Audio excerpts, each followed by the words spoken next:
Okay, so again, 6-1, we're just doing a review of what was going on as far as notes go. The other one, thank you. Yeah, you don't have to put anything on the half sheet. Yeah, that's strictly just for some assistance if you need it with the factoring. But on the properties of exponents, we're just going to use that as notes, some examples to get back into the swing of things. And then the 7-1, this is going to be my actual assignment. And just a reminder,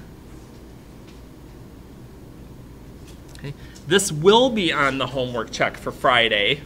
And then tomorrow's assignment will be the last one. So just giving you a heads up, but these do go together as far as what's going on with the notes and things. So without further ado, let me sneak this back up. We're going to take a few minutes just to go over some of the properties that exponents have. And let me stress, it's strictly the exponents. It's not numbers in front of them or anything else like that. So when we're doing this, what we're going to do, for instance, when I'm multiplying, and they have to have like bases, notice they both have x. If I'm multiplying with like bases, I add the exponents together to simplify them. And that's all there is to it.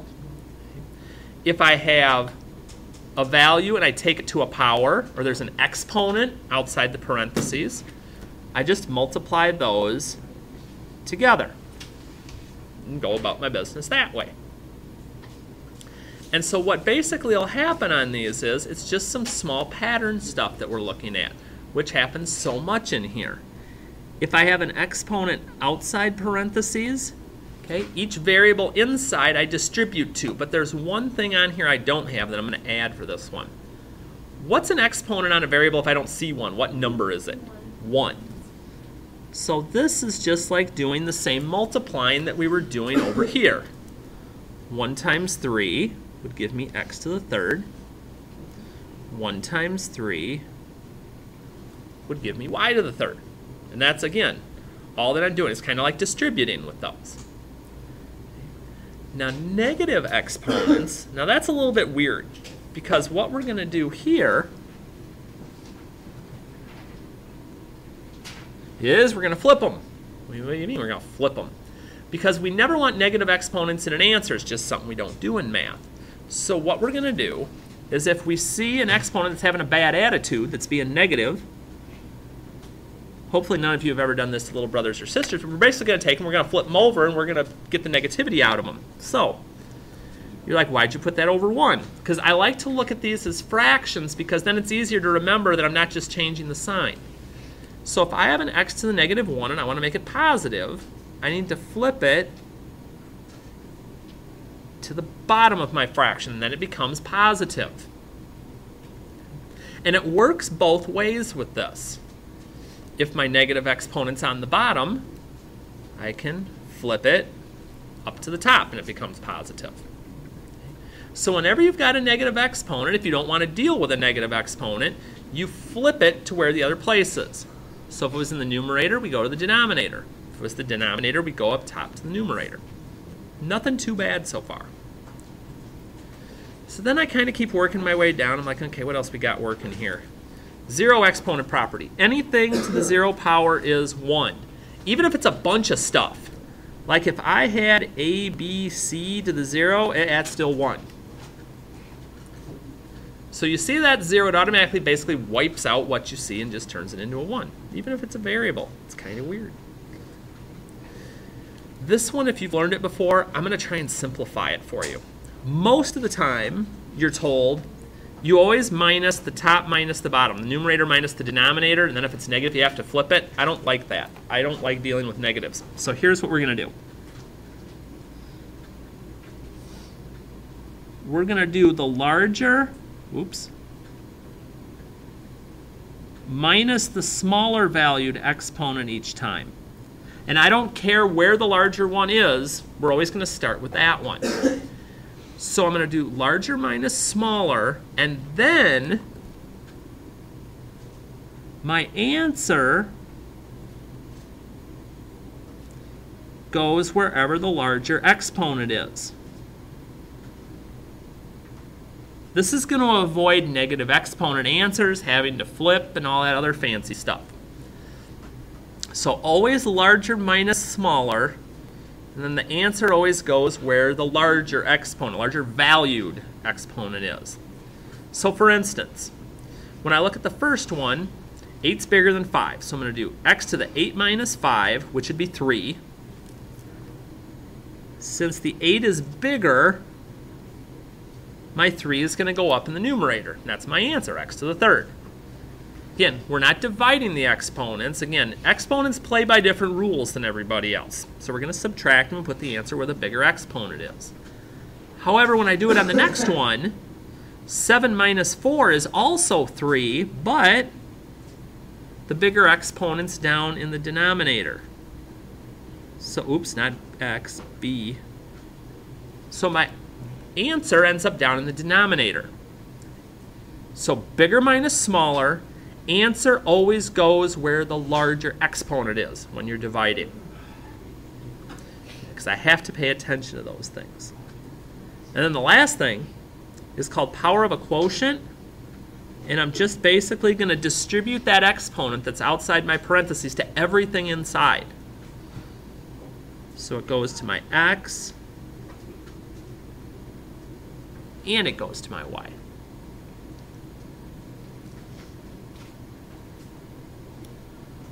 And that's it. Now, I do want to take a look at some of these down below, because again, you're always like, okay, it's okay as we're working through these, and then you start working on them and you're like, ooh, that's, kind of start looking at other ways of doing it. So, when I get down here, let's just apply some of this. Okay, I'm dividing. What am I going to do with my exponents when I'm dividing? Subtract them. 12 minus 5 is 7. Bigger exponents up top, so I just have x to the 7th. If you wanted to put over 1, you could. That would work. But that's what we'd have to do there. When I get to the next one, I can't just add up all the variable exponents, unfortunately. I got to find the ones that have the same base. And again, since I'm multiplying them, I add their exponents. So x to the 9th. And even though I may be tempted to flip that negative exponent right off the bat, let's halt ourselves from doing that for a minute.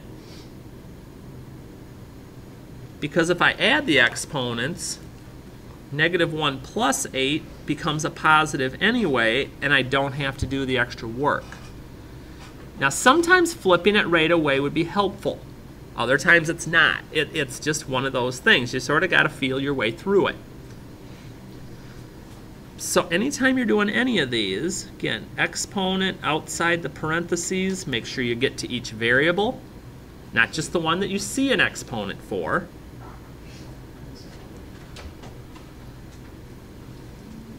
And I'll go ahead and get that distributed through. And again, when it's outside the parentheses, we're multiplying the exponents. 2 times 3 gets me the y to the 6th. That's where that's coming from. And that same thing will happen when I do it on the next one. It goes to the 3, it goes to the exponent, and the exponent. Now here's something we haven't talked about yet. Exponent rules only work on, well, exponents. So this really is 3 squared. 3 times 2 gives me x to the 6th. Yep, that's what I'm going to put here in just a second. Yep.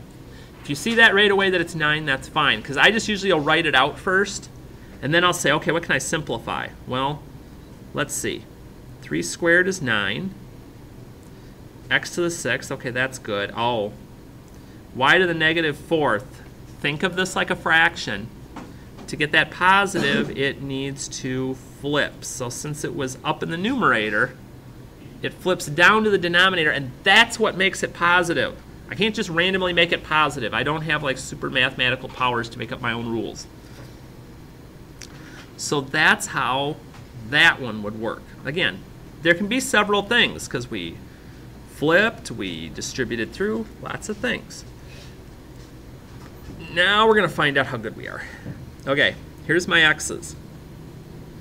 4 and -3. So now I'm subtracting. What's 4 minus negative 3 going to equal? 7, because those turn into plus. Bigger exponents up in the numerator, so that's where my x to the 7th is going to be. Okay, so you do have to watch for the negatives because they can cause a little bit of a problem. 3 minus 0 is 3 for my y's. And we're set there. So I'll usually avoid flipping the negatives unless I absolutely have to. And then my other main thing here, even though I want to do all of these, 25 and 5, normal numbers, normal rules. Don't subtract them. That's the only the exponents. 25 divided by 5 is 5. 7 minus negative 1 turns into 7 plus 1, which is 8. But again, that's up top because the 7's bigger. And then 8 minus 2 is 6, but again it stays up top because the 8 is bigger. So I haven't had anything really fancy to have to do here yet. I have a feeling that might change in the last one here. All right, first question. How do I reduce 12 over 8 and don't say 1.5?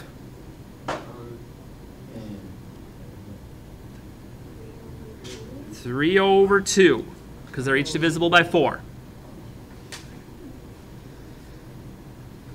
6 minus negative 5 would be 6 plus 5, which is 11.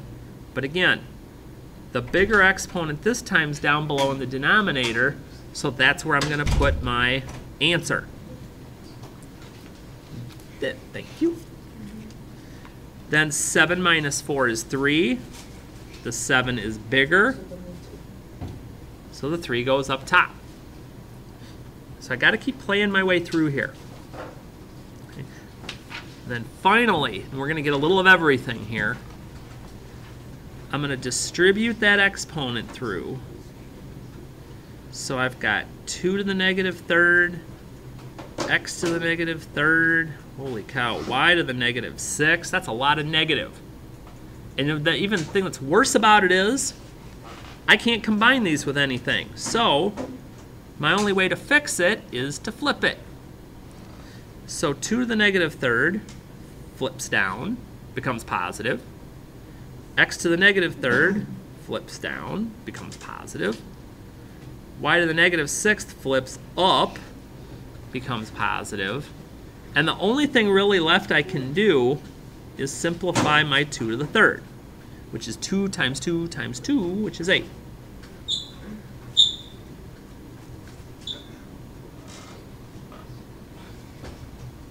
So that's what we're on the lookout for here. And again, that's just to go back over some of this, so as we're doing some operations that include exponents, that you got something to refer back to if you don't remember something quite. So keep this handy as we're getting into a couple of sections here because it could help out with some stuff. Now, how's that apply to us? Well, here's what we're going to do. We move this one over here. Move this one down.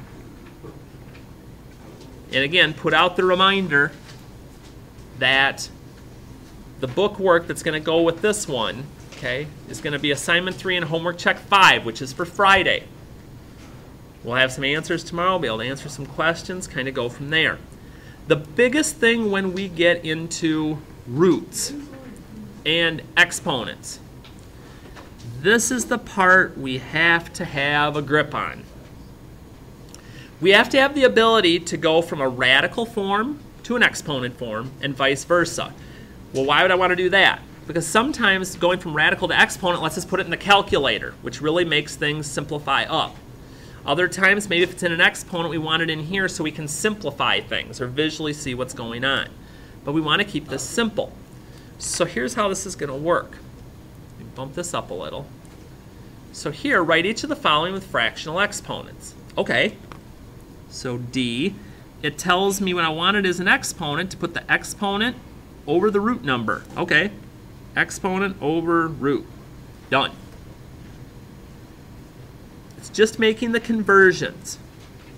E to the exponent over root. Now, if you happen to get a fraction with your exponent when you do this that can reduce, you need to do that. So 2/4 reduces to 1/2. And I just keep going with this. Exponent over root. You're like, oh, okay. Exponent over root, but wait a minute, 4 over 4 is just 1. Yep. I can put 10 because I assume there's a 1 there, or I could put 10 to the first. Okay, they'd both be right. Like, ooh, but what if there's more than one thing in there? We do them separately. So like if I get up to number 7 and I go, okay, I'm just looking at the e first. Exponent over root. What's the exponent again on a variable if I don't see one? 1. So f to the 1/3. So you can get multiple parts that have different exponents, depending on what you happen to have in the original problem. So that's what we mean when we want to go from radical to fractional exponent. Well, what if I want to go the other way? I can do this. So I look up here and it says, okay, so my base to the exponent, I put the root out here. Okay, so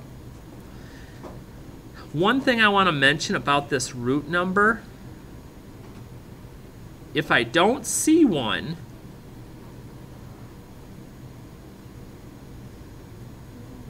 we assume it's 2, because when we do square root, square is 2. Just like with an exponent, we assume it's 1. If I don't see a number outside the little radical, it's going to be 2. Just something we want to keep in mind as we do these. So I look at this and I go, okay, so if I want to write each of the following as radicals, it's exponent over root. If you're ever confused, just remember, exponent comes first in the alphabet. So exponent over root. Exponent over root. And this one could actually be written just square root of 2. Because remember, I assume the exponent's 1. I assume the root is 2. So I could just write it this way with that assumption, but this would be absolutely acceptable as well. So don't think you have to do it this way. Exponent over root. And just keep. Now, exponent over root. Here's one of the exceptions where I might have to go a little further. I can actually do 5 squared. And again, we always want to simplify as much as we can. So 5 squared is 25, so I just simplify that.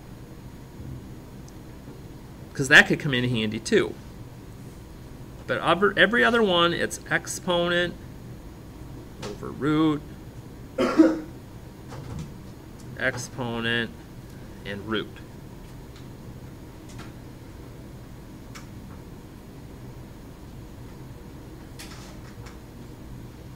Okay, so we've got to be able to go back and forth with these.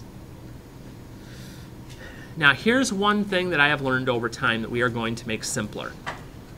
I used to have students on problems like 13 through 17 turn these into radicals, break them down, and then try to work with them from there. And I found out over time that just isn't something that's absolutely necessary. So we're going to figure out how to do this on a calculator, and it doesn't have to be one of these. Okay, every calculator has an exponent button somewhere. So for instance here, I want to get my little caret if I'm going to use one of these, or whatever your exponent button is. And when you have a fractional exponent, even if it's on just a regular scientific calculator, you need to put it in parentheses, unless you have a fancy one that happens to put it into a fractional form for you already. So here, that's what I want for my first one if I want to get the correct answer out. Because if I get careless and I don't pay attention and I just type that in, ooh, that's a different number. Because the calculator thinks in this case, you want to do 9 to the 3rd power and then divide it by 2. Now we know you don't want to do that if the calculator doesn't. So here, I always got to put parentheses around my exponent or I'm going to get the wrong answer. So as I'm doing these, All right, let's see here. Negative 2/5. Make sure you use the negative and not the minus button. Okay, now here's where we get to have a discussion. No decimals. No decimals. Get it into a fraction somehow.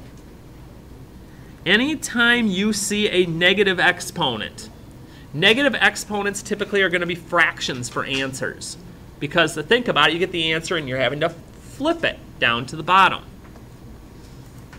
So as you do these, oh, again, no no decimals. Okay, that's better. You're like, okay, I might be able to handle this. We'll do one more just for good measure. Oops, got to remember my caret though. 5/2, yep. Oh, big number. Okay. So anytime you're told to evaluate, just let the calculator help you instead of trying to go crazy figuring out all these other things. And the same thing's going on down below, except now instead of being given to you in fractional form, in exponent form, it's in radical. Now most of us do not have the capability of typing all this into the calculator this way.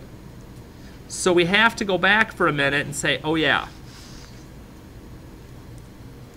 when it's in radical form, I can put it into exponential form by doing exponent over root. So I come back down here and I say, okay, exponent there, root over there.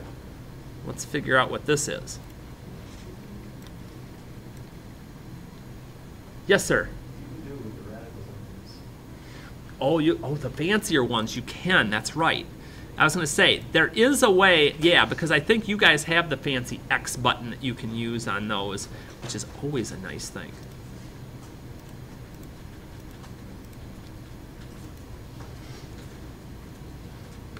But even if you didn't, I will make mention of one thing here.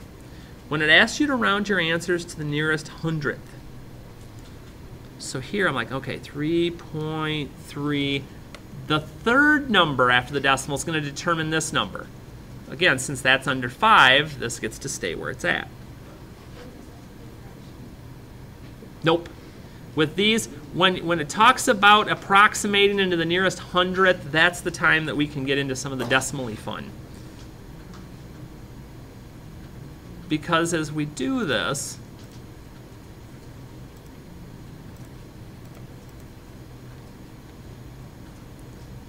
and again, it's always exponent over index, unless you have something fancy working. And again, here, it's that number after your hundredths place that determines what we're doing. Here, since it's greater than 5, that's going to round up. So I'd end up with 4.33. And sometimes you'll even get fortunate. Exponent over root. You're like, well, wait a minute, 3 over 3, I don't need to put that in the calculator. That's 1. That's just going to be 5. Yes. Okay, so do watch. Don't get yourself so caught into the calculator that you miss opportunities for simple ones. Okay? But again, any calculator can get these into the form. It's just getting that exponent part done or having the root function found.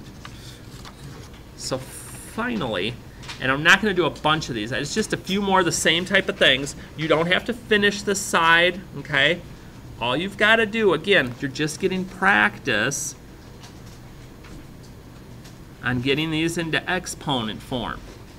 And again, I don't have any exponents out here, so my numerator keeps being 1.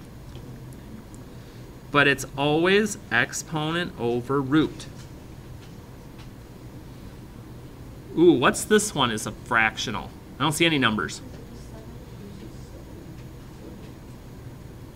What's an exponent when I can't see 1? 1. What's the root when I can't see 1?